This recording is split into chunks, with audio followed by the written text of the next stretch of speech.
Steely is ready for some fantasy-based action with today's game, Archon, for the Atari XE 8-bit computer line, as nominated by Patreon supporters Mark S., Jacob N., Rick R., Stargroove, Johnny P., Ellis Gregor, Young P., and David F. Thank you for your support and nominations. Let's go ahead and take Archon. Let's pop it in my 800XL and see how it holds up today. Let's go to the game.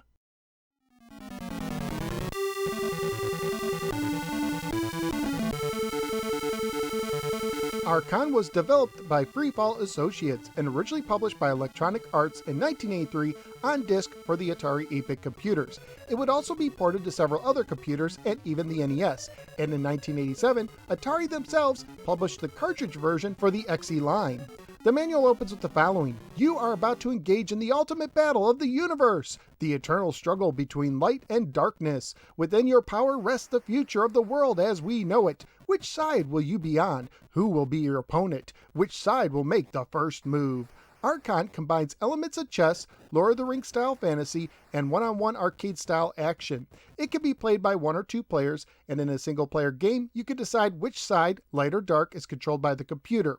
You can also select who goes first. Like chess, the game board contains a mix of unique pieces. However, in Archon, while often similar, the opposing pieces are not exactly the same, and near equivalent pieces can have slight differences in areas like strength, speed, and life bar size. Light Knights and Dark Goblins are similar to pawns and take up 7 spots in the front row. They use close range attacks.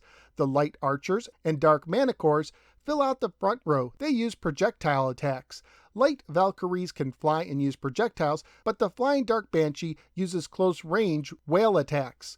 Light Golems and Dark Trolls are tough brutes with projectile weapons. Light Unicorns and Dark Basilisks are quick-moving and fire projectiles. The Light Djinn and Dark Dragon are powerful flyers with projectile weapons. The Light Phoenix and Dark Shapeshifter both fly, but like the Banshee, the Phoenix uses close-range attacks that also gives it protection, while the Shapeshifter turns into whatever opponent faces it. The Light Wizard and Dark Sorceress can teleport, use projectiles, and can also opt to use a turn to cast a single-use spell. These spells include Teleport, which can move one of your non-imprisoned pieces to anywhere on the board except on and off power points or squares occupied by a friendly piece. Heal, which heals one of your pieces not on a power point. Shift Time, which changes the flow of time, more on time flow later. Exchange, which lets you trade 2 pieces that are not on power points or imprisoned.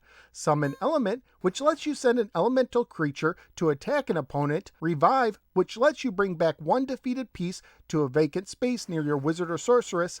And Imprisoned, which keeps an opponent stuck to their square until it changes completely light for light creatures or dark for dark creatures. And imprisoned creatures can fight back if they are attacked.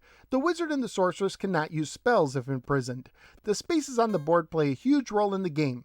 If a battle takes place on a dark space, the dark character will get a boost, and if it takes place on a light space, the light character gets the boost. Some spaces change throughout the game, gradually getting lighter, then darker, then lighter, then darker, and so on and so forth.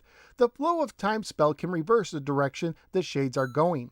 There are 5 flashing power points on the board. When a character stands on one of these, they will heal faster and be protected from magic spells. When it's your turn, you use the joystick to move to the character you want to use and press the button to select them. After you select them, you can use the joystick to move them within their range as shown on the bottom of the screen. If you want to change movements, it's important you backtrack the way you came in order to use your full range. Walking characters must have a clear path and cannot walk over other characters to get somewhere. Flying and teleporting characters do not have this problem. You must take care when selecting a character, because once you select them, you will not be able to unselect them unless you're using a spell character and you choose not to conjure a spell. To engage in combat, you must move one of your characters over one of the opposing characters. When this happens, you will go to the battle screen. On the battle screen, you move with the joystick and press the button to attack. Whenever you press the button, you stop moving. Once you attack, you must wait before you can attack again. A high tone will let you know that the light character can attack again, and a lower tone will let you know that the dark character can attack again. Some characters do not have to wait as long as others to attack again. Barriers also come and go as you battle. Life bars are shown on both sides. If a life bar fully depletes, the character loses. The winning character may still be at a disadvantage if they suffer damage during the battle. Although you will heal over time, it's not immediate, so repeated attacks on the same character can prove to be a smart move. There are 2 ways to win the game: defeat all the opposing characters or occupy all 5 power points. Graphically speaking, this game is decent looking. Although small, each character has a nice look to them. The sounds are minimal but effective. Family friendly wise, the game would most likely get an E for everyone rating if released today, although its learning curve targets older players. Currently at pricecharting.com, the game has a value of $36 loose, $42 complete, and $43 new. Peeking at eBay, it does seem that the XE cartridge goes higher than the disc version. So what do I think of Archon for the Atari 8-bit computers? Once you get the hang of the game, it's pretty fun. Although usually more enjoyable as a two-player game, the computer gave me a good run for my money, as it took me several tries to win my first game. I like the variety of characters and their attacks, the strategy aspect, deciding who to attack with what character and when, and the fact that unlike chess, when attacked you still have a fighting chance. And the pace is quick, even though games take about 20 minutes to complete. Overall, I had a lot of fun with this game and highly recommend it.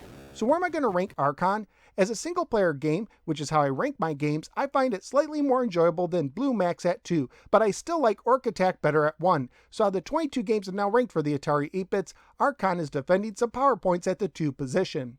If you have the patience to overcome the learning curve, Archon offers a good mix of action and strategy. But that's just what I think. What do you think? Let me know in the comments below. Also, please like, share, and subscribe. Follow me both on the Facebook and the Twitter, and click the bell so you don't miss any future videos. At this time, I'd like to thank all my generous supporters on Patreon. If you think these videos give you at least $1 per month of information and entertainment, please consider signing up to become a Patreon supporter at patreon.com/nosweargamer. Not only will you help keep this show going, but you may also get a chance to nominate and vote on games for me to review. Thank you for giving me a little part of your day, and I look forward to see you next time in the next episode of the No Swear Gamer. Take care and watch out for shapeshifters.